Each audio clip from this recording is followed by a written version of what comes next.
Hello everyone, this is Shivangi. Welcome to shift classes. इस video में हम डिस्कस करने वाले हैं मीजर्स ऑफ मनी सप्लाई। तो ये इंपॉर्टेंट टॉपिक है, बिल्कुल भी स्किप मत करना वीडियो को। छोटी सी वीडियो रहेगी, लेकिन जो भी बताया जाएगा सब एग्ज़ाम के पॉइंट ऑफ व्यू से ही बताया जाएगा। ज़्यादा डिटेल में नहीं पढ़ना है, सिर्फ जो मेन पॉइंट है वही हम डिस्कस करने वाले हैं। चलिए स्टार्ट करते हैं।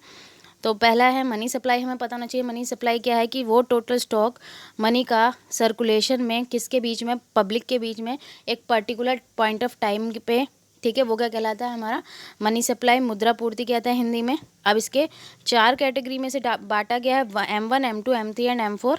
किसके साथ? M0 के साथ। और क्लासिफिकेशन जो था ये मीज़र्स का, ये कब दिया गया था? 1977 में। किसके द्वारा? आरबीआई के द्वारा। तो ये चीज़ आपको ध्यान रखनी है कि क्लासिफिकेशन कब हुआ था? 1977। और किसने दिया था? आरबीआई ने दिया था। अब पहला है M0, जिसे हाई पावर्ड मनी के नाम से जाना जाता है, H से भी डिनोट करते हैं हम इसे।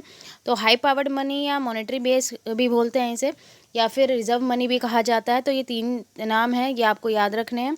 तो वो मनी जो या तो आरबीआई द्वारा, ठीक है, और गवर्नमेंट ऑफ इंडिया द्वारा जो प्रोड्यूस की जा रही है, वो हाई पावर्ड मनी कहलाती है।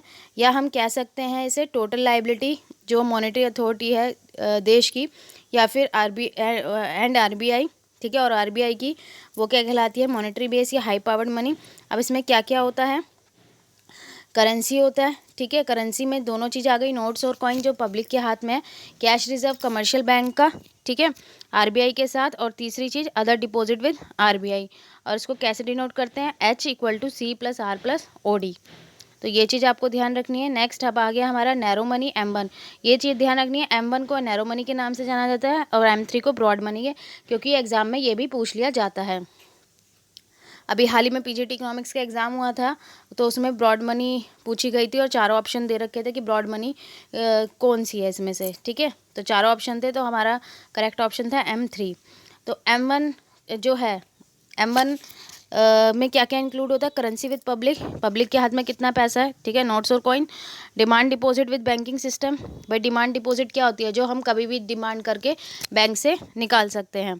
अब वो करंट अकाउंट, सेविंग अकाउंट दोनों का हो सकता है, और अदर डिपॉजिट विद आरबीआई। तो M1 में ये इंक्लूड होता है। इनके सारे याद रख लेना कि M1 के अंदर क्या क्या इंक्लूड है, M2 के अंदर। इस तरीके से आपको दे दिया जाएगा कि M1 के अंदर ये 4 ऑप्शन है, कौन सा इंक्लूड नहीं होता, ठीक है, या क्या क्या इंक्लूड होता है, ऐसे आपको बताना है।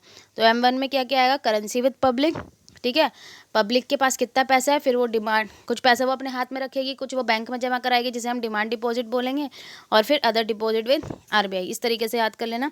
M2 में M1 आ जाएगा पूरा, plus saving deposit of post office, ठीक है, saving deposit of post office, saving banks. तो ये ध्यान रखना है, saving deposit of post office.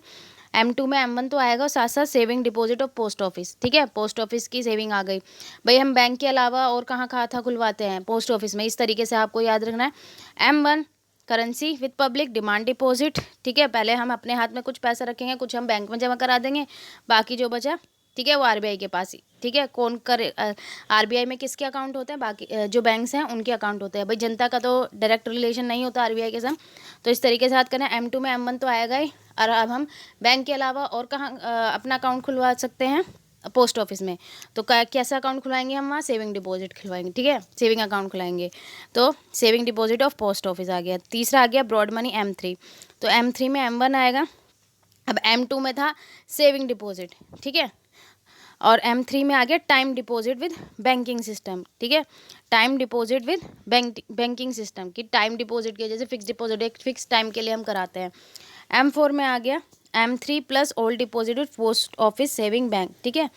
तो ये ध्यान रखना है, M4 में M3 आएगा। M1 तो M2 और M3 में है, ठीक है, M4 में क्या है? M3 है, और old deposit with post office saving bank.